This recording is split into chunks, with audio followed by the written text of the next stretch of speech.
الحمد لله نحمده ونستعينه ونستغفره ونعوذ بالله من شرور أنفسنا ومن سيئات أعمالنا من يهده الله فلا مضل له ومن يضلله فلا هادي له ونشهد أن لا إله إلا الله وحده لا شريك له ونشهد أن سيدنا وحبيبنا ومولانا محمدا عبده ورسوله الذي أرسله بالحق بشيرا ونذيرا وداعيا إلى الله بإذنه وسراجا منيرا أما بعد فقد قال الله تعالى في كلامه المجيد وفي فرقانه الحميد أعوذ بالله من الشيطان الرجيم بسم الله الرحمن الرحيم ولا تكونوا كالتي نقضت غزلها من بعد قوة أنكاثا صدق الله العظيم وقال تعالى في شان حبيبه ومحبوبه مخبرا وآمرا إن الله وملائكته يصلون على النبي يا أيها الذين آمنوا صلوا عليه وسلموا تسليما اللهم صل على محمد وعلى آل محمد كما صليت على إبراهيم وعلى آل إبراهيم إنك حميد مجيد اللهم بارك على محمد وعلى آل محمد كما باركت على إبراهيم وعلى آل إبراهيم إنك حميد مجيد ঐতিহ্যবাহী খুলনা জেলার কয়রা থানার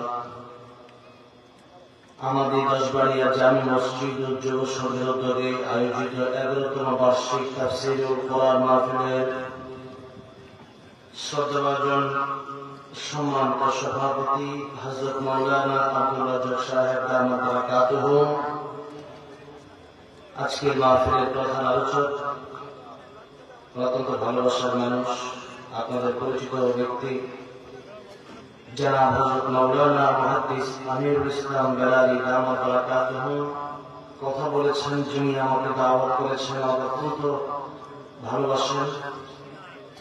জনাব আলহাজ মৌলানা আব্দুল হান্নান সাহেব দামাত বারাকাতুহু কথা বলেছেন। আলহাজ মুফাজ্জল হোসেন সাহেব দামাত বারাকাতুহু তেলাওয়াত করেছেন।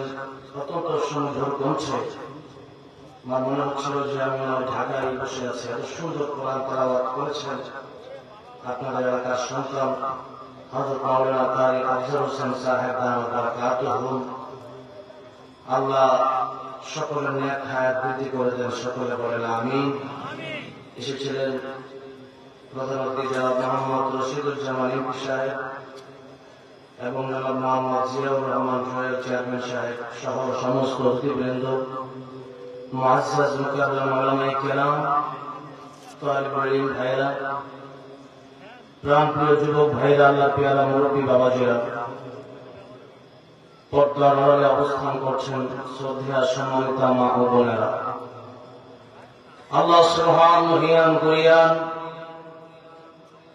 রব্বে কায়নাতের আলিশান দরবারে হৃদয়ের গভীর থেকে শুকর আদায় করছি যে মহান রব্বুল ইজ্জত ওয়াল জালাল ওনার কাছে সবচেয়ে গুরুত্বপূর্ণ, সবচেয়ে দামি মাস আমাদেরকে দিয়েছেন। শুধু একটি মাস নয়, একটি রাত যে ব্যক্তি পেয়েছে লাইলাতুল কদরের রাত, সে ব্যক্তি যেন কমপক্ষে ৮৩ বছরের হায়াত সে একটি রাতের মাধ্যমে পেয়ে গেল। সুবহানাল্লাহ ওয়া বিহামদিহি। লাইলাতুল কদর খায়রুম মিন আলফি শাহর।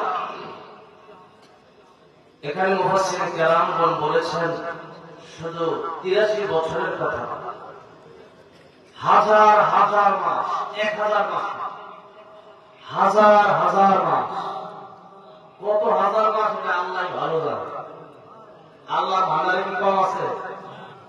আল্লাহর ভান্ডারে কোনো অভাব নাই। কিন্তু আমরা তো তার কাছে চাই না। যার অভাব আছে আমরা তার কাছে চাই না, যার অভাব নাই তার কাছে আমরা চাই না। নামাজের ভিতরে আল্লাহ শিখিয়ে দিয়েছেন চাইতে হবে কার কাছে? আল্লাহর কাছে। ইয়্যাকা না'বুদু ওয়া ইয়্যাকা নাস্তাঈন। আল্লাহকে আমরা বলি আল্লাহ কেবল তোমারই ইবাদত করি আর তোমার কাছেই আমরা সাহায্য চাই। তাহলে বড় থেকে বড় বিপদের সময় সাহায্য চাইতে হবে কার কাছে? আবার সাহাবায়ে কেরাম রাদিয়াল্লাহু আনহুম আজমাইন তারা একটা জুতার ফিতা ছিঁড়ে গেলেও সেটা চাইতেন কার কাছে? আল্লাহর কাছে। কিন্তু এই অভ্যাসটা আমাদের কাছ থেকে বিদায় নিয়ে চলে গেছে, আমরা আল্লাহর কাছে যেতে পারি না। আপনি আল্লাহর কাছে চান, আপনার দোয়া কবুল হবে 100% যদি আপনি হালাল খেয়ে থাকেন। আর যদি আপনি হারাম খেয়ে থাকেন, আপনি কাবা শরীফের গিলাফ, মুলতাজিম, কাবা শরীফের দরওয়াজা কাবা পাথরে গিয়ে ধরে দোয়া করলেও দোয়া কবুল হবে না। মানুষের হক মেরে খেয়ে থাকলে সারা জীবনও দোয়া কবুল হবে না। এই জন্য দোয়া করবে শর্ত ঈমান এবং হালাল খাবার খাওয়া। আজকে অনেকে ঈমান নাই কিন্তু জানে না, সারাদিন মুনাফিকি করতেছে, জানে না। আল্লাহর নামে এতবার নেয় না, আল্লাহর নাম যতবার তার বাপের নাম নেয়। আল্লাহর নামে এতবার নেয় না যতবার তার নেতার নাম নেয়। আছে না নাই? সৃষ্টি করেছেন কে? আকাশ কা, জমিন কা, আমরা কা। ইয়া মাশারাল জিন্নি ওয়াল ইনসি ইন ইসতাতা'তুম আন তানফুযু মিন আকতারিস সামাওয়াতি ওয়াল আরদি ফানফুযু লা তানফুযুনা ইল্লা বিসুলতান। আল্লাহ বলেন আমার আকাশ, আমার জমিন, আমার আলো, আমার বাতাস, আমার রিজিক খেয়ে যদি আমাকে ভালো না লাগে, আমার আকাশ জমিন ছেড়ে বের হয়ে যাও। যাওয়ার জায়গা আছে? আপনাদের থেকে খুবই কাছে ইন্ডিয়া, আমি তো বেড়াপুর হয়ে ইন্ডিয়া সাধারণত যাওয়া আসা করি, এদিক দিয়ে আমার সুবিধা হয়। এই জন্য ইন্ডিয়ার প্রোগ্রামগুলো আমি এদিক দিয়ে করি। একবার সে আসাম দিয়ে আসার সময় আমাকে গ্রেপ্তার করছে, সে এলাকায় অতিরিক্ত ঝামেলা করে। তো যাই হোক, এই যে বেনাপোল দিয়ে আপনার ইন্ডিয়া চলে গেলেন, সেটা কি আল্লাহ না? বাংলাদেশ কার? India, Nepal, Bhutan, Malaysia, Indonesia, Qatar, Kuwait সবই কার? আল্লাহ। তাম পৃথিবীটাই আল্লাহ, আমরাও আল্লাহ। আমাদের সমস্ত কাজ হবে কার জন্যে? কার জন্যে হবে? আল্লাহ তাআলা বলছেন, قل إن صلاتي ونسكي ومحياي ومماتي لله رب العالمين। আল্লাহ তার নবীকে ডাক দিয়ে বলছেন, নবীজি আপনি বলুন আপনার নামাজ, আপনার কুরবানি, আপনার জীবন, আপনার মরণ সব হবে কেবলমাত্র আল্লাহ রাব্বুল আলামিনের জন্য। এই জন্য জীবনের যত কাজ হবে, জীবনের যত ইবাদত হবে, জীবনে যা কিছু চাইতে হবে সব চাইব আমরা একজনের কাছে। জোরে বলেন তিনি কে? যার অভাব নেই, যার কোনো কিছু জান নেই, তার কাছে আমাদের চাইতে হবে। এই পৃথিবীর মানুষের কাছে একবার, দুইবার, তিনবার চাইলে পরে মানুষটা রাগ করে, কারণ তার কিছুটা আছে। আল্লাহ নবী বলেছেন, তামাম পৃথিবীর রাজত্ব যদি কাউকে দিয়ে দেওয়া হয়, তামাম পৃথিবীর মালিকানা যদি কাউকে দিয়ে দেওয়া হয়, সে ব্যক্তি চিন্তা করেন এরকম আরেকটা পৃথিবী যদি আমি পেয়ে যেতাম, আরেকটা পৃথিবীর রাজ্য যদি, রাজ্যের মালিক যদি আমি হতে পারতাম তাহলে আরো ভালো হতো। এরকম আরেকটা পৃথিবী যদি তারা দেওয়া হয়, দুটা পৃথিবী পাওয়ার পরে সে চিন্তা করবে এরকম দুটি পৃথিবী আমার হবে না, আরেকটা পৃথিবী যদি আমার হতো তাহলে বড় ভালো হতো। এই চিন্তা মানুষের মনে আছে, যত আছে তার তত লাগে। একজনের 500 আছে, সে চিন্তা করে 500 বেশি কামাতে পারতাম তাহলে হয়ে যেত। আরেকজনের আছে 5 কোটি, তার চিন্তা কখন তার 50 কোটি হবে। আছে 5 করা, আরেক জায়গায় 50 কাঠা জমি কিনতেছে, অথচ তার চাহিদার কোনো শেষ হচ্ছে না। আল্লাহ নবী বলেন, অল্পে যা কষ্ট থাকবে না, ওই 3.5 হাত মাটির ঘরে যাওয়ার আগে তাদের তৃপ্তি কোনদিন মিটবে না, তাদের পিপাসা কোনদিন মিটবে না। যারা অল্পে কষ্ট থাকতে পারে না, এরকম অসংখ্য পৃথিবীর মালিক যদি তাদের বানিয়ে দেওয়া হয়, এরপরেও তারা, তাদের তৃপ্তি মিটে না, এদের চাহিদা শেষ হয় না। এই জন্য সারা বিশ্বের দিকে তাকালে দেখবেন, যারা প্রেসিডেন্ট হয়, যারা দেশের প্রধানমন্ত্রী হয়, ওনাদের চিন্তা আমি আরেকটা দেশের সাথে কিভাবে সম্পর্ক করতে পারি। এমনকি অনেক সময় বাংলাদেশ নিয়েও গালাগালি আছে না নাই? আছে। পুরা ইন্ডিয়া পাইও হয় না অনেক সময়। আবার অনেক সময় এই যে আমেরিকার প্রেসিডেন্ট, তারা আমেরিকা পাইও হয় না, পুরা বিশ্ব তাদের লাগে। এই হচ্ছে তাদের অবস্থা। আসলে দুনিয়াতে আপনি কামাতে পারেন অনেক, কিন্তু সব খেয়ে যেতে পারবেন না। সব খেয়ে যেতে পারবেন? সব খেয়ে যেতে পারবেন না। একটা মানুষের জীবনে সাধারণত চলার জন্য কয়েক কোটি টাকা লাগে। পুরা জীবন চলতে গেলে কয়েক কোটি টাকা হলে সাধারণভাবে জীবনটা চলে যায়। কিন্তু এরপরেও হারাম কামাচ্ছেন, এটা আপনি খাচ্ছেন না। এই হারাম টাকা কি করছেন? আপনি অন্যান্য মানুষকে বিলাচ্ছেন। হালাল পথ আছে, হারাম পথ আছে। হালাল পথে করলে তো আলহামদুলিল্লাহ বড় ভালো, এটা সরকার দাঁড়িয়ে থাকবে। ভালো কাজ যা করবে মানুষের জন্য, এই মানুষ আপনার টাকাকে যা ইবাদত করবে, সব ইবাদতের সব আল্লাহ আপনার কবরে পৌঁছে দেবে। সুবহানাল্লাহ। আর শাকিব খান ভারত নায়ক নায়িকা সিনেমা করে, এদের সিনেমা বাংলাদেশে এই যে সময় আসছে, আমাদের দেশে তো সারা মাস রোজা রাখে। এই রোজা রাখার পরে রোজা থেকে ওরা কি শিক্ষা নিবে? সারা মাস রমজানে আল্লাহ শিক্ষা দিল কি, আর তারা বলল কি? যে কথা বলতে চাই, যারা সিনেমা করে, অশ্লীলতা করে, গান করে, আমাকে গতকাল একজন গানের শিল্পী আমাকে মেসেজ করেছে যে আমি আর জীবনে কোনদিন গান করবো। অনেক বড় শিল্পী, মেয়ে শিল্পী। আমি ইসলামের কথা ফিরে আসতে চাই। তো এই যে সে বুঝলো কেন? এই কারণে বুঝেছে যারা সিনেমা করে, যারা মুভি করে, যারা গান করে, তারা সত্যের জারিয়া যেমন আছে, গুনাহের জারিয়াও যেমন আছে। আপনি মসজিদ করে যাবেন, আপনি মাদ্রাসা করে যাবেন, আপনি মসজিদে টাকা দেবেন, এই মসজিদে যত মানুষ নামাজ পড়বে তার একটা সওয়াব আপনার কবরে পৌঁছায় দেবে।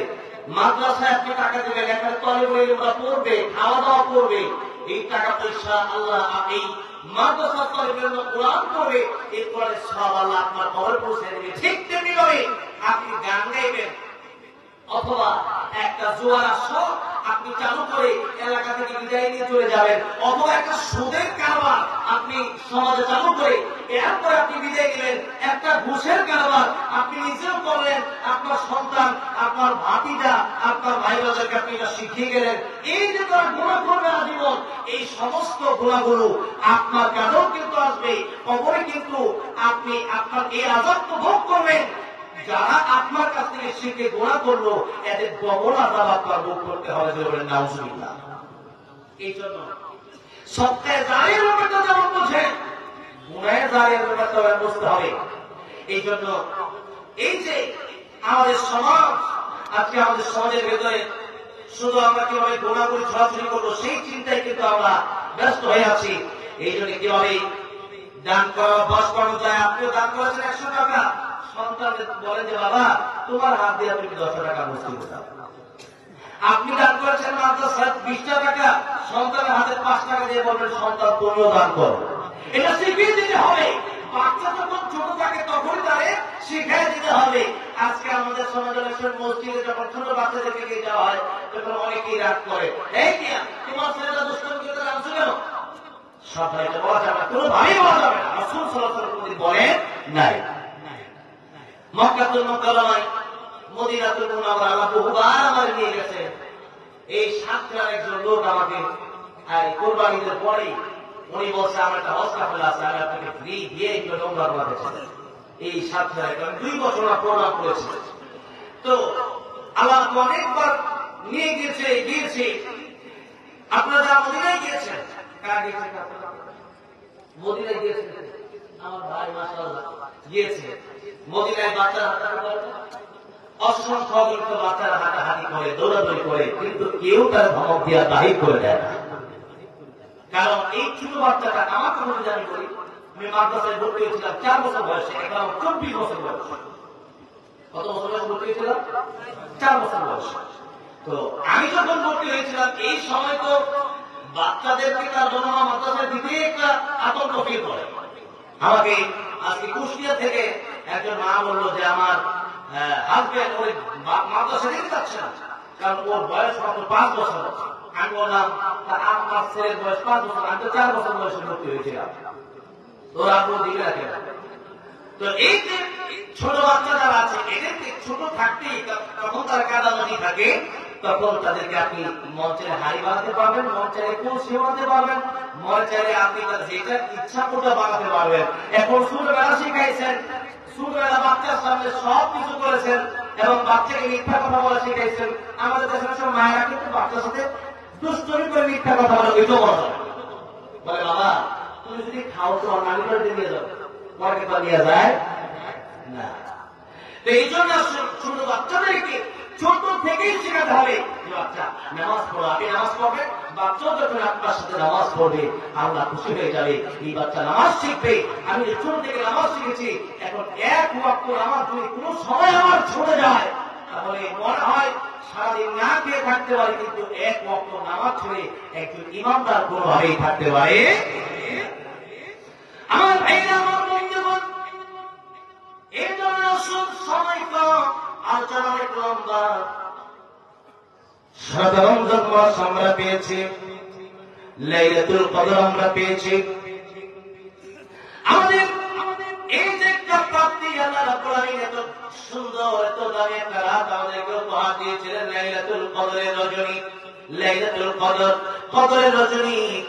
এই লাইলাতুল কদর যারা পেয়েছেন তারা অবশ্যই ভাগ্যবান।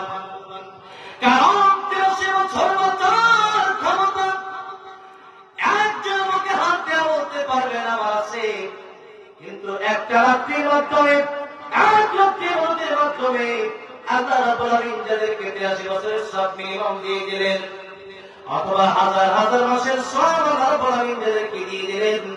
তাদের ভাগ্য বড় ভালো। এই জন্য এই যে ইবাদত করলাম, রমজান মাসের রোজা রাখলাম, রমজান মাসের রোজা, লাইলাতুল কদরের এই ইবাদতগুলো আল্লাহ রাব্বুল আলামিন কোরআন শরীফের ভিতরে সূরা আল-হাজর 92 নম্বর আয়াতে বলছেন, ওয়ালা তাকুনু কাল্লাতী নাকাদাত গজলাহা মিন বা'দি কুওয়াতিন আনকাতা। আল্লাহ বলেন, তোমরা এমন নারীর মতো হয়ো না যে নারী শক্ত করে মজবুত করে সুতা বাঁধলো যে কোনো কারণে। এটা নারী পেলাই বললেন। দেখেন মুফাসসিরে কেরামগণ বলেন এই জন্য যে নারীদের হাতে সুই সুতা বেশি থাকে। তো যে কোনো সুতা কোন নারী বা কোন মহিলা পেঁচালো অনেক কষ্ট করে একটা সুতা মজবুত করলো। মনে করেন মশারি টানাবে, একটা সুতা লাগবে, তো মশারি যখন টানাবে তখন এই সুতা চিকন ছিল, ওই পাতলা সুতাকে মোটা করার জন্য অনেকগুলো সুতা একসাথে করে এটাকে মোটা বলা। এই সুতাটা যখন সে মশারি টাঙাবে তার আগেই এই সুতাটাকে আবার সে খুলে ফেলবে। তাহলে এই যে আল্লাহ তাআলা বলছেন তোমরা ওই নারীর মতো হইও না, ওয়ালা তাকুনু কাল্লাতী, ওই নারীর মতো হইও না যে নারী নাকাদাত গজলাহা মজবুত ভাবে সুতা বাঁধলো, এরপরে মিন বা'দি কুওয়াতিন আনকাসা, এই মজবুত ভাবে সুতা বাঁধার পরে এটাকে আবার ছিঁড়ে ফেললো অথবা এটাকে আবার সে আলাদা করে ফেললো। এমন নারীর মতো হইও না, তাহলে তোমাদের কষ্ট বিফলে চলে যাবে। একটা কষ্ট করলেন, একটা 5 তলা বিল্ডিং করলেন। আচ্ছা বলেন তো 5 তলা বিল্ডিং করা কি সহজ? সহজ? সারা জীবনের টাকা দিয়ে 5 তলা বিল্ডিং করে কি বলেন? সারা জীবন সব করে থাকে একটা 2 তলা বাড়ি করে, বা একটা 5টা বাড়ি থাকলে সুন্দর একটা বাড়ি করে থাকবে, আমার ছেলেমেয়েরা থাকবে, এরকম একটা স্বপ্ন তো সাধারণ মানুষ থাকে না? তো একটা 5 তলা একটা বাড়ি করা মনে করেন অনেক কঠিন। সারা জীবনে 20 বছর 30 বছর কাজ করলেন, অথবা সারা জীবনটাই শেষ করে দিলেন। সারা জীবন শেষ করে কি করলেন? বুড়া হয়ে গেলেন, একটা বাড়ি করলেন। একটা বাড়ি করতে সারা জীবন চলে গেল। এখন আপনাকে জিজ্ঞাসা করতে চাই, বাড়িটা করতে সারা জীবন চলে গেল, বাড়িটা বানাতে কি সারা জীবন লাগবে? হ্যাঁ, বাড়িটা বানাতে একদিন হলে বেগুন দিয়ে কয়েকটা বাড়ি দিয়ে বাড়ি ভেঙে যাবে, শেষ। এই জন্য করতে সময় লাগে, বানাতে সময় লাগে। একটা যে কোনো একটা সফলতা কাজ করাই কি দাঁড়াতে অনেক কষ্ট, কিন্তু এটাকে ভেঙে দিতে চুরমার করতে সময় প্রয়োজন হয়। আমার তো তাকে যদি বলি সারা জীবন মনে করেন উমর পুষত করলাম, ভালো কাজ করলাম, কোন একটা উল্টা পাল্টা কাজ করলাম, এখানে আপনাদের সামনে আসলো যে জুবাইর আহমদ আশিক এরকম একটা উল্টা পাল্টা কাজ করছে, আপনার উঠতেই পারবে না, ঠিক না? এরকম অসংখ্য অপরাধ হয়েছে, আরেকদের ব্যাপারও হয়েছে, সাধারণ মানুষের ব্যাপারও হয়েছে। তাহলে করতে সময় লাগে, মানতে সময় লাগে না।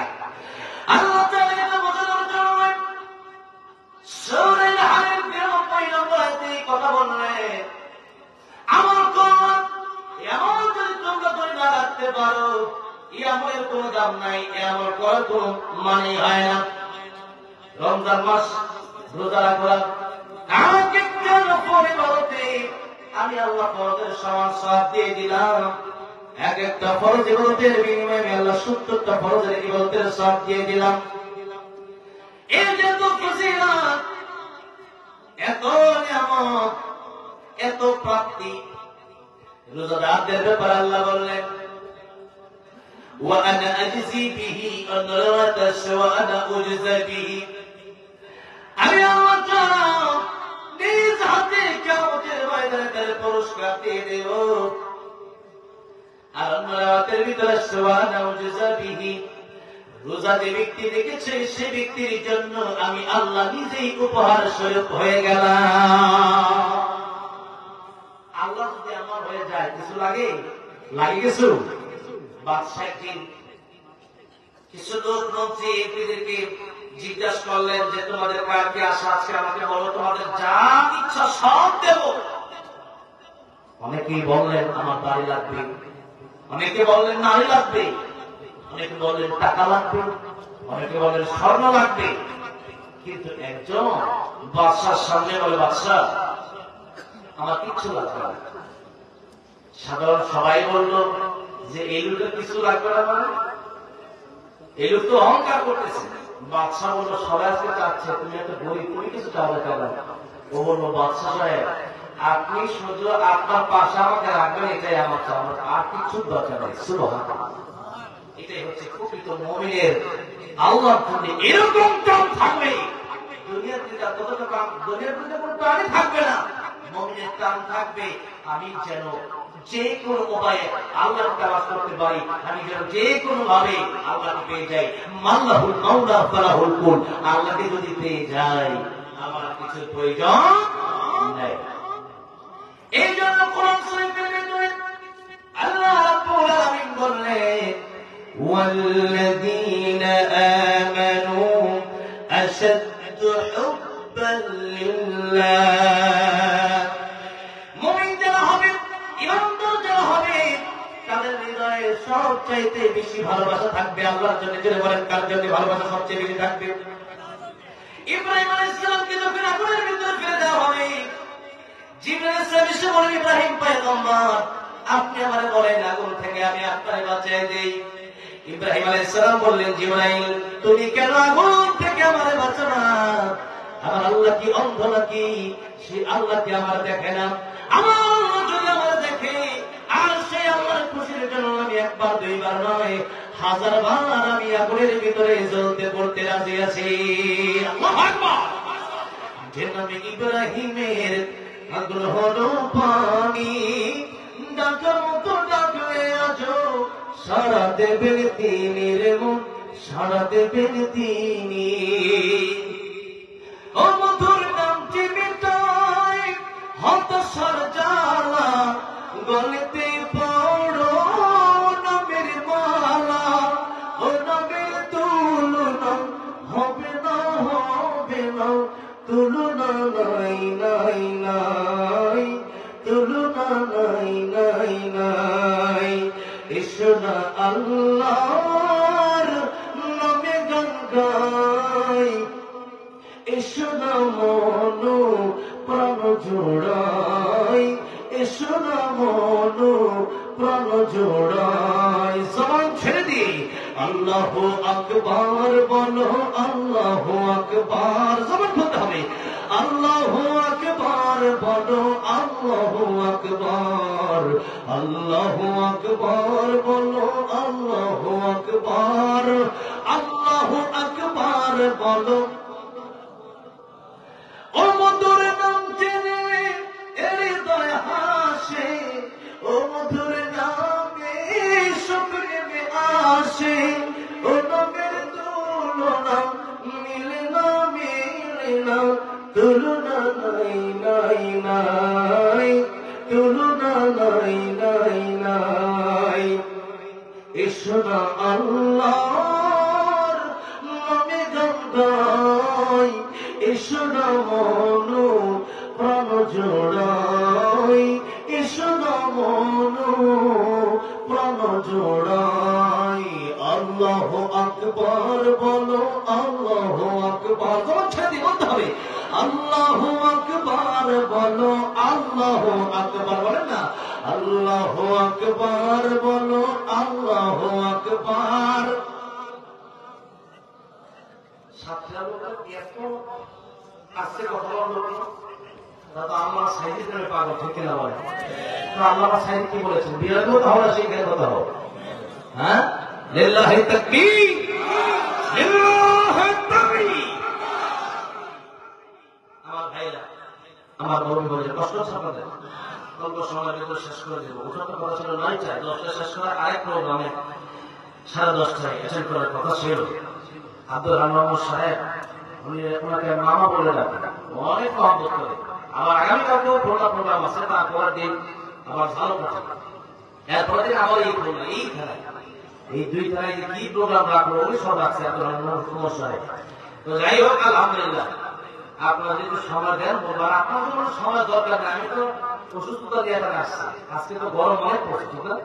প্রচন্ড গরম, শীতের দিনে মাহফিল বসতে মজা, গরমের দিনে কিন্তু কষ্ট। তো ঈদের পরে আলহামদুলিল্লাহ আপনারা এইভাবে বসছেন, এটা কিন্তু অনেক আলহামদুলিল্লাহ অনেক খুশি হলাম। আল্লাহ যেন আপনাদের প্রতি খুশি হয়ে যাবে না। তো অল্প সময় আর মাত্র 20টা মিনিট আমি কথা বলবো, একটু ধৈর্যের সাথে শুনতে হবে এবং আমার সাথে একটু মাঝে মধ্যে কথা বলতে হবে। আর না বলবো কেমন যে আপনারা কথা বুঝতেছেন, পারবেন তো সব? পারবেন তো? আল্লাহু আকবার বলেন, জোরে আল্লাহু আকবার। আল কোরআনের আলো লিল্লাহি তাকবীর। আমার ভাইরা, আমার মুরব্বি বাবাজিরা, অল্প সময়ের ভিতরে কথা শেষ করে দেব। সূরা নাহলের ৯২ নম্বর আয়াতে আল্লাহ কি বুঝাতে চাইলেন প্রথম অংশে, এখানে আল্লাহ বলেন তোমরা ওই নারীর মতো হয়ো না যে নারী সুতা বাঁধলো শক্ত করে, এরপর আবার সুতা ছিঁড়ে ফেলে দিল। তাহলে এই কষ্ট করে সুতা বাঁধার কোনো লাভ হলো না। বিল্ডিং করলেন কষ্ট করে, বিল্ডিং ভেঙে ফেললেন, এই বিল্ডিং এর কোনো লাভ হলো না। জামা বানালেন, ৫,০০০ টাকার একটা জুব্বা বানালেন, একটা শার্ট বানালেন, এরপর আপনি আবার এই শার্টটাকে কিছু দিয়ে কিনে ফেললেন। এই শার্ট, এই প্যান্ট, এই জামা বানানোর কোন লাভ আপনার হলো না। এই জন্য আল্লাহ বলতে চান, ও যুগের ইমানদারেরা, ও মুসলমানেরা, ও আমার বান্দারা, সারা মাস রমজানের রোজা রাখলাম, এই রমজানের রোজা কিন্তু নিমিষে শেষ হয়ে যেতে পারে। আমি আজকে লম্বা আলোচনা করবো না, কয়েকটা কথা বলি আপনাদেরকে। ১ নম্বর কথা আমি যেটা বলতে চাই, ওই কথাটা হলো আল্লাহ রাব্বুল আলামিন কোরআন শরীফের ভিতরে বলেছেন, তোমরা যদি শিরক করো আল্লাহর সাথে, তাহলে তোমাদের এই ইবাদতগুলো, সমস্ত ইবাদতগুলো নষ্ট হয়ে যাবে। এখন আসেন, আমাদের দেশে শিরক আছে না? শিরক আছে। একটা শিরক তো হলো যারা ডাইরেক্ট কাফের, যারা আল্লাহকে বাদ দিয়ে অন্য কোন উপাস্যকে তারা পূজা করে, উপাস্য বানায়, মাটির পূজা করে, চন্দ্রের পূজা করে, সূর্যের পূজা করে, দেব-দেবীর পূজা করে, এরা হচ্ছে ডাইরেক্ট কাফের। এখন এরা এরকম করলে আমরা বুঝতে পারি এটা ডাইরেক্ট কাফের। وقالت اليهود عزير ابن الله وقالت النصارى المسيح ابن الله, এরাও ডাইরেক্ট কাফের। কারণ তারা কিন্তু আল্লাহর মানে, এখানে কিছু বিষয় বুঝতে হবে, তারা কিন্তু আল্লাহকে মানে। এখন আমরা যদি এই কথাটা বলি যে আমরা আল্লাহকেও মানে, আমার পীর বাবাকেও মানে, তাহলে ঈমান থাকবে না। মানার কিছু বিষয় আছে, সেটা বলতেছি, সেটা বুঝতে হবে।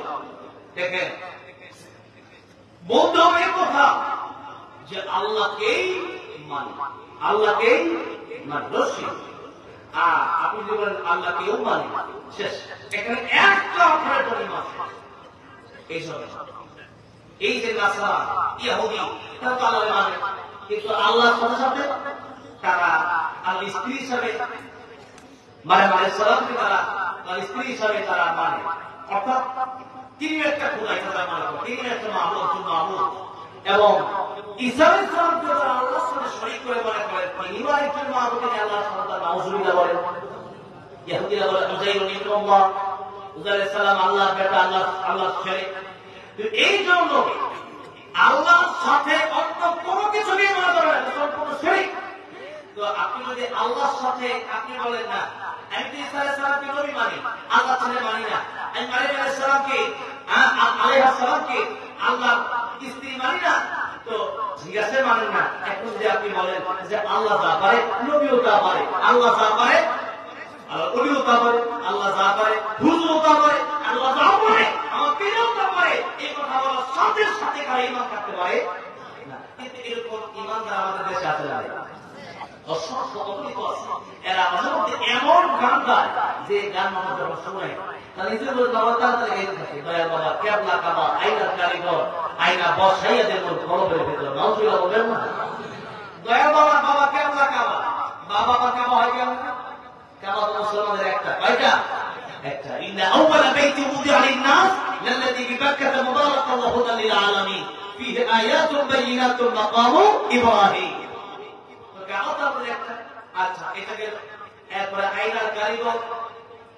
তো এই যে আইনা বসায় দেব কলবের ভেতর। আচ্ছা, এখানে যে কথা বলার চেষ্টা করা হচ্ছে যে বাবা আপনি আমার কলবের ভেতরে আইনা বসায় দেন, আপনি হাতে হাতে নূর আমার কলবে দিয়ে দেন। আচ্ছা, আপনার বলেন তো বাবা তো দূরের কথা, নবীর কি এমন ক্ষমতা ছিল যে হেদায়েত দিতে হবে? যদি এমন ক্ষমতা থাকতো তাহলে আমার নবীর জন্য আবু তালেব, নবীজির প্রিয় চাচা, যদিও কালিমা করতে পারেননি কিন্তু তিনি ইসলামের জন্য 3 বছর জেল খেটেছিল। বলেন ঠিক কিনা? আল্লাহ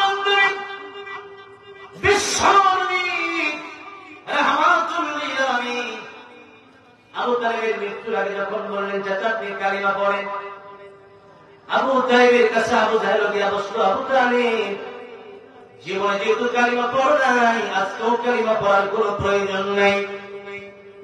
আবু তালেব কালিমা পড়লো না। আল্লাহ রাব্বুল আলামিন আল্লাহ নবীর কাছে আয়াত নাযিল করে জানিয়ে দিলেন, ইন্নাকা লা তাহদি মান আহবাবতা ওয়ালাকিন্নাল্লাহা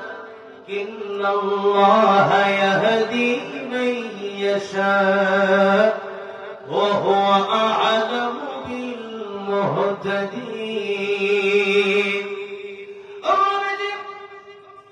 আপনি ইচ্ছা করলে কাউকে হেদায়েত দিতে পারবেন না। হেদায়েতের চাবিকাঠি কেবলমাত্র আমি আল্লাহর কাছে। কার কাছে? আল্লাহর কাছে। আমি আল্লাহ যারে চাইবো তারে আমি আল্লাহ হেদায়েত দেব। এই জন্য নবীর হাতেও যেহেতু হেদায়েতের ক্ষমতা নাই, হেদায়েতের মালিক একমাত্র কেবলমাত্র আল্লাহ তাআলা। এই হচ্ছে একটা কথা। আর কয়েকটা কথা আপনাদেরকে বলে আলোচনা শেষ করে দেব। অনেক সময় আমরা চিন্তা করি আল্লাহ রাব্বুল আলামিন যা জানে, আমার নবীও তা জানে, আমার পরিবারও তা জানে। আল্লাহ রাব্বুল আলামিন কোরআন শরীফে স্পষ্ট করে দিলেন, কুল লা ইয়া'লামু মান ফিস সামাওয়াতি ওয়াল আরদিল গায়বা ইল্লাল্লাহ। আকাশে যত মাখলুক আছে আর জমিনে যত মাখলুক আছে, তাম পৃথিবীতে যত মাখলুক আছে, আমি আল্লাহ ছাড়া গায়বের মালিক কেউ হতে পারে না। আমি আল্লাহ রাব্বুল আলামিন যা জানি তাম পৃথিবী, কোন হুজুর, কোন গাউস, কোন কুতুব, কোন ওলি, কোন নবী রাসূল কোন তা জানে না। আমি আল্লাহ যতটুকু জানি, যতটুকু নবী রাসূল জানে না। আল্লাহ নবী, বিশ্ব নবী রাহমাতুল লিল আলামিন নিজেও এই কথাটা বললেন। হাদিস জিবরিলের মাধ্যমে স্পষ্ট হয়ে যায়। হাদিস জিবরিলের ভিতরে মিশকাত শরীফের হাদিসের ভিতরে এসেছে, আল্লাহ নবী বিশ্ব নবী রাহমাতুল লিল আলামিনের কাছে জিবরিল আলাইহিস সালাম আসলেন। ইয়া রাসূলুল্লাহ, ইয়া হাবিবাল্লাহ, আখবিরনি আনিল ঈমান, আখবিরনি আনিল ইসলাম, আখবিরনি আনিল ইহসান, আখবিরনি আনিস সাআ মাতাস সাআ। অনেক প্রশ্ন আল্লাহ রাসূল সাল্লাল্লাহু আলাইহি সাল্লামকে করা হলো। আল্লাহ নবী একে একে জবাব দিলেন। মাত্র হাদিস প্রায় 2 পৃষ্ঠার হাদিস। এবার একেবারে শেষে গিয়ে আল্লাহ নবীকে প্রশ্ন করা হলো, ইয়া রাসূলুল্লাহ, আখবিরনি আনিস সাআ। ইয়া রাসূলুল্লাহ, আখবিরনি আনিস সাআ মাতাস সাআ। কিয়ামত কোন দিন হবে তার তারিখটা আপনি আমারে বলেন। আল্লাহ নবী বললেন, প্রশ্নকারী জিবরিল আলাইহিস সালাম যেরকম ভাবে এই কথা জানে না, আমি নবীজিও কিয়ামত কোন দিন হবে জানি না। এই হাদিসের মাধ্যমে স্পষ্ট কথা নয় যে নবী নিজেই বললেন যে গায়েবের মালিক আমি না, গায়েবের মালিক কে? আল্লাহ। এই যে ছোট ছোট বিষয়গুলো আপনি তারা মানতে চেষ্টা করে না। কোরআন শরীফের ডাইরেক্ট আয়াত শোনার পর কুল লা ইয়া'লামু মান ফিস সামাওয়াতি ওয়াল আরদিল গায়বা, আর ইস্তিসনা দিয়ে বলা হয়েছে ইল্লাল্লাহ, ইল্লাল্লাহ, ইল্লাল্লাহ, আল্লাহ ছাড়া কেউ জানে না। যেখানে সরাসরি এখানে তাফসীর করে বোঝার কোনো প্রয়োজন নেই। একটা সাধারণ মানুষ যখন কোরআন খুলবে 20 নম্বর পৃষ্ঠা হিস্ট্রি তখন খুলে দেখবে যে এই আয়াতের তর্জমা আমি যেটা বলেছি সেই বিষয়ে লেখা আছে। তখন আপনারা বলেন, তখন কি আপনি পীরের কাছে যাবেন না কোরআনের কাছে যাবেন? হ্যাঁ, পীর যদি কোরআন বলে সেই পীরকে আমরা মানি, পীর যদি কোরআন না বলে সেই পীরকে কোনোভাবেই মানা যাবে না। ঠিক কিনা বলেন? আজকে পীর এমন পাগল হয়েছে, পীর যদি বলে আমি ল্যাংচা পীরের একটা নাম কে বলতেছে। আমাদের পীরের নাম কুত্তা সমাজ আছে, শেয়াল সমাজ আছে। আহা, এই কথাগুলো যখন আমরা বলি তখন আবার আমাদের মধ্যে কিছু লোক বলে, এরা আবার আমাদেরকে সিজদাও করে। এইরকম একটা অবস্থা আমাদের দেশে, আমাদের শহরে, গ্রামে, গঞ্জে। আলহামদুলিল্লাহ, আমি অত্যন্ত খুশি যে আপনাদের এই এলাকাগুলোতে কখনই কম একবার নাই বলেই চলে। এই বিশ্বগুলো সিলেটে আছে, চট্টগ্রাম আছে, বিবাড়ি আছে, বগুড়া আছে, বাংলাদেশের অসংখ্য জেলাগুলোতে অসংখ্য বিভাগগুলোতে অসংখ্য মাজার রয়েছে। এক জায়গায় গেলাম, সেই চট্টগ্রাম বিভাগের এক জায়গায় গেলাম, যাওয়ার পর আমার বলল, হুজুর আপনি ওয়াজ করতে আসছেন, এখানে একটা এই জায়গায় একটা বিজি মারা গেছে, ওই একটা মাজার দেখা যায়, একটা বিজি মারা গেছে, ওই বিজির নামে মাজার রয়েছে। নাউজুবিল্লাহ। চিন্তা করে আমাদের দেশ কোথায় যাচ্ছে? আমাদের দেশের মানুষ আজকে কোরআন শেখার চেষ্টাই করে না। পীর কে পর্যন্ত সমস্যা সরে গিয়েছে। আপনি পীর যেটা বলেছে ওটা আপনি কোরআন কি রিসার্চ করেন কেন? আপনি তো বাংলা করতে পারেন, আপনি কোরআন শরীফ যদি নাও করতে পারেন, আপনি একজন আলিমের সাথে বসে, হুজুর আপনি আমি 10,000 টাকা দেবেন, আপনি আমার কোরআন শরীফ শিখিয়ে দেন এবং কোরআন শরীফের বাংলা তর্জমাটা আমার কোরআন করে শোনান। সব জায়গায় টাকা খরচ করতে পারে বাঙালি, কিন্তু কোরআন শরীফ শিখতে গিয়ে কোরআন শরীফ শিখে দিয়ে টাকা খরচ করতে পারে। এই জাতির কপালে দুর্ভোগ কপালে। আজকে আমরা রমজান মাসের জন্য কোরআন বানাইছি, আজকে আমরা কোরআন রমজান মাস যখন চলে গেল কোরআন মসজিদে বসে আছে, হুজুর এই কোরআন শুদ্ধ করে তো ময়লা হয়ে যাবে। আজকে কোরআনের প্রতি আমাদের যত্ন একেবারে করে গেছে, কোরআন ময়লা হয়ে গেছে করে, টিভি পরিষ্কার করে টিভির বিলাপ হয়েছে, কিন্তু কোরআন এই জন্য কোরআন রমজান মাসে নাজিল হয়েছে, রমজানের দাম এত বেশি, কোরআন সবে কদরে নাজিল হয়েছে, সবে কদরের দাম হয়ে গেছে হাজার হাজার বছর চেয়ে উত্তম। কোরআন যার কাছে আছে তার দাম বেশি। আমার কাছে কোরআন আছে, আমি মনে করি আমার টেনশন নাই, না আছে দুনিয়াতে না আছে আখিরাতে। কোরআন যার কাছে আছে, আমি দুনিয়ার চিন্তা কেন করবো? যেহেতু আমি আখিরাত থেকে আমি হাত করছি, দুনিয়া আমার জন্য ফিরে আসবে। কিন্তু যখন আপনি দুনিয়া তালাশ করবেন, আপনি আখিরাত তো পাবেন না, আমল হবে সহজ এত বড়। এই জন্য এই দুনিয়াতে আপনি 52 বছর 50 বছর 60 বছর শেষ, আখিরাতে জান্নাতে বাঁচবেন কয় বছর? 50 বছর 100 200 অন্তকাল। তবে বলেন না, অন্তকালের জন্য কাজ করা দরকার নাকি 50 বছরের জন্য কাজ করা দরকার? কিসের জন্য কাজ করা দরকার? আমরা করছি কিসের জন্য? 24 ঘন্টার ভিতরে আমরা 24 ঘন্টা থেকে মনে করেন 22 ঘন্টা সময় কিসের জন্য দিচ্ছি, আর 2 ঘন্টা সময় আল্লাহ জন্য দিতে পারি না, 1 ঘন্টা সময় আমাদের জন্য দিতে পারি না।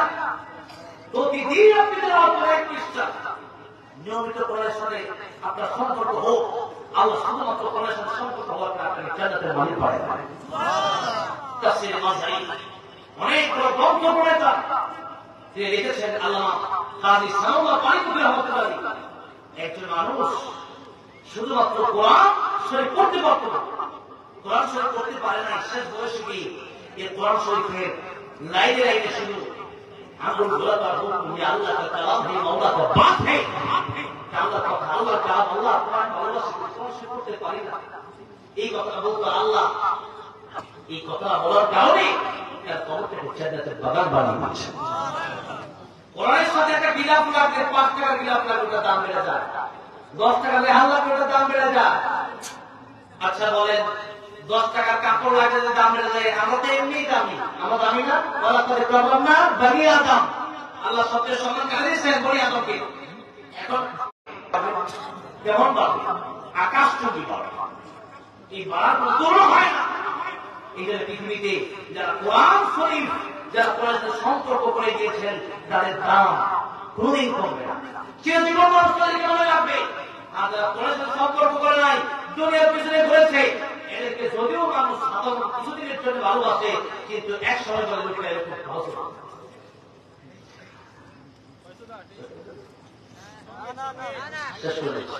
আমার ভাইয়েরা, আমার বন্ধুবান্ধবীরা, অলরেডি তো আমি তো আসলে এক কাজের লোক না, আমি তো অনেক কাজের লোক। কথা বুঝতে পারছেন? আমি অনেক কাজের লোক। অলরেডি গজল, আজান, তারপরে আরো কিছু কাজ বাকি আছে। এতগুলো কাজ তো করা লাগবে, সময় সেরকম একটা করেই কাজ করা লাগবে। একটু শেষ করে দিচ্ছি আমার ভাইরা, আমার বন্ধুবান্ধব, এইরকম তাহলে সবসময় আমরা চলবো। আমার আল্লাহ কি বলেছেন, রাসূল কি করেছেন, এটার নাম ইসলাম। বাবা কি বলেছেন, দাদা কি করেছেন, ওটার নাম ইসলাম হতে পারে? এটা এই জন্য আসেন আমার ভাইরা, আমার বন্ধুবান্ধব, শিরকের মাধ্যমে এখন আমরা নষ্ট হয়ে যাবে, কোনোভাবেই শিরকের কাছে যাওয়া যাবে না। আরেকটা গুনাহ আছে, এটার নাম হচ্ছে গীবত। ইউহিব্বু আহাদুকুম ওয়া লা ইয়াগতাব বা'দুকুম বা'দা, ইউহিব্বু আহাদুকুম আন ইয়াকুলা লাহমা আখিহি মাইতান ফাকারিহতুমু। আল্লাহ বলে তোমরা কি কোনো মৃত ভাইয়ের গোশত পছন্দ করো? তাহলে তোমরা গীবত করবা। গীবত করলে মৃত ভাইয়ের গোশত খাওয়া। নবীজি বলে দুইটা থেকে তোমার সমস্ত আমল তার কাছে চলে যাবে, তার সমস্ত গুনাহ তোমার কাছে চলে আসবে। বলেন তো সারা মাস রোজা রাখলাম, এখন বললাম দোস্ত শুনছনি ওই যে হুজুরটা আছে বলতে সুবিধা না বুঝা তো খাওয়া, এই যে কথা বলছেন শেষ। সারা রমজান আমলে এক কথাই শেষ। তাহলে গীবত করা যাবে। আরেকটা কথা বলে যে অনেকগুলো কথা, তিনটে কথা আমি সামনে বলছি। হিংসা, হিংসা যদি করে লাকড়ি যেমন আগুন যেমন লাকড়িতে জ্বালায় পড়ে দেয়, হিংসা আপনার নেকি আপনার আমল জ্বালায় পড়ে দেয়। সুতরাং শিরক করা যাবে, গীবত করা যাবে, পরনিন্দা করা যাবে, সমালোচনা করা যাবে না। পারলে কোনো গান গান, আর না পারলে বদনাম করা দরকার নাই। কারণ আপনি যার বদনাম করতেছেন আপনি তার দিকে না তাকাইয়া নিজের দিকে তাকান। কারণ আল্লাহ আগে বলেছেন কুয়ান ফুসাকুম, এরপরে বলেছেন ওয়া আলাইকুম নামা। নিজে ভালো না হতে পারলে আরেকজন ভালো বানাবে। যে ব্যক্তি গীবত করে সে ব্যক্তি ভালো হতে পারে না। এই জন্য এই তিনটা কাজ থেকে আল্লাহ আমাদের হেফাজত করেন এবং আমাদের আমল ঈমান ধরে রেখে যেন আমরা জান্নাতের রাস্তায় হাঁটতে পারি, সেই তৌফিক দান করেন বলে বলে আমি। আগামী বছর আমাদের অত্যন্ত কাছে আমাদের পরিবার মানুষ মুফতি আমি হাফজা হাফিজুল্লাহ, আমার ওনার সাথে এই কয়েকদিন পরে চট্টগ্রামে গণফুড গ্রুপ ওনার একটা প্রোগ্রাম আছে একসাথে। গত বছর অনেকগুলো প্রোগ্রাম করেছে, আমার সাথে খুব ভালো একটা সম্পর্ক আলহামদুলিল্লাহ। ওনার মতো নরম মানুষ একেবারে খাতে দিল বড় মানুষ আমি খুব কম দেখেছি। আল্লামা সাইদি রহমতুল্লাহ পরে আমি একটু মুফাসসির পেয়েছি বাংলাদেশে, মুফতি আমি ভালো ঠিক না বলে মুফতি আমি ভালো সাহেব কথা বলেছেন। আমাদের আব্দুল হান্নান ওমর সাহেব ওনাকে আমি ইনশাআল্লাহ আমরা চাই আসুক, ঠিক না বলেন? তো আপনারা যদি এই মাহফিলে এখন এতটুকু বুঝে দিতে পারে যে আমরা এই মাহফিল আগামী বছর হোক, আমরা চাই চাই কি চাই সবাই জানতে চাই এই মাহফিল যদি হয় এক একটা কথা যারা আমল করবেন, যারা সহযোগিতা করবেন, ওই দিকটা আমল করে ইচ্ছা করেন, আপনি সহযোগিতা ইচ্ছা করেন। এটা কিন্তু একটা মাদ্রাসা হয়ে গেছে, এটা কি হয়ে গেছে? মাদ্রাসা হয়ে গেছে, জান্নাতের বাগান হয়ে গেছে। এটা সাধারণ মাঠ আর নাই। এই জন্য আগামী বছরে মাহফিলটা সুন্দর হয়। আজকে আমরা এই মাহফিলটার জন্য এরকম কোন ব্যক্তি আছেন যে আমি 5,000 টাকা, আমি 10,000 টাকা